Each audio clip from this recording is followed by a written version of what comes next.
নমস্কাৰ। আজি মই বনাব লৈছোঁ পায়স, জহা চাউলৰ পায়স। এই জহা চাউল কেইটামান লৈছোঁ। এই কাপটোতে 3 ভাগৰ এভাগ লৈছোঁ। 3 ভাগৰ এভাগ চাউল লৈ পেলাই অলপ দেৰি তিয়াই থ'ম। অলপ দেৰি তিয়াই ৰাখিম এনেকৈ। তাৰপিছতে লৈছোঁ ইলাচি আৰু ডালচেনি। গাখীৰ প্ৰথমতে কেৰাহীখনত দি লৈ অলপ উতল আহিবলৈ দিম। সিমানটো চাউলত আচলতে 1 লিটাৰ গাখীৰৰ প্ৰয়োজন হয়, কিন্তু তাতকৈ কম দিও বনাব পাৰি।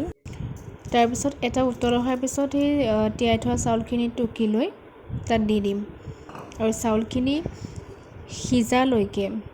সিজালৈকে এনেকৈ লাহে লাহে লৰাই থাকিম আৰু যাতে গাখীৰখিনিও লাগি নাযায়। সেয়ে যিমান পাৰি লাহে লাহে লৰাব লাগিব যাতে চাউলটো ভাগি নাযায়। ইয়াত চাউলটো সিজিব লাগিব। চাউলটো সিজি নোযোৱালৈকে আমি চেনি নিদিওঁ। যেতিয়া দেখিম যে চাউলটো অলপ সিজিছে তেতিয়া আমি চেনি দি দিম। ইয়াত চাউলটো যিমান পৰিমাণে দিয়া হৈছিলে তাতকৈ অকণমান বেছিকৈ চেনি দিম, একেটা কাপৰ জোখতে। তাৰপিছত লৰাই থাকিম। আকৌ ধুনীয়াকৈ উতল আহিবলৈ দিব লাগিব যাতে সকলোবোৰ মিক্স হৈ যায়।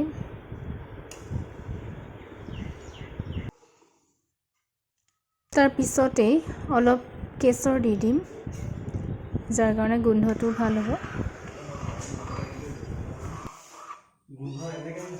গাখীৰখিনি জোখৰ পৰিমাণত শুকুৱাই দিলে হৈ গ'ল আমাৰ এয়া পায়স। এয়া ৰেডি হৈ গ'ল পায়স খাবৰ কাৰণে ধুনীয়াকৈ। আৰু ইয়াত ড্ৰাই ফ্ৰুটছো দিব পাৰে দেই, যেনে কিচমিচ আৰু বাদাম। এয়া একেবাৰে ওচৰৰ পৰাও দেখাই দিছোঁ দেই, খুব ধুনীয়া লাগিছে। এনেকৈ সজাই দিলে আচলতে যিকোনো বস্তুৱে খাবলৈ বা দেখিবলৈ ভাল লাগে।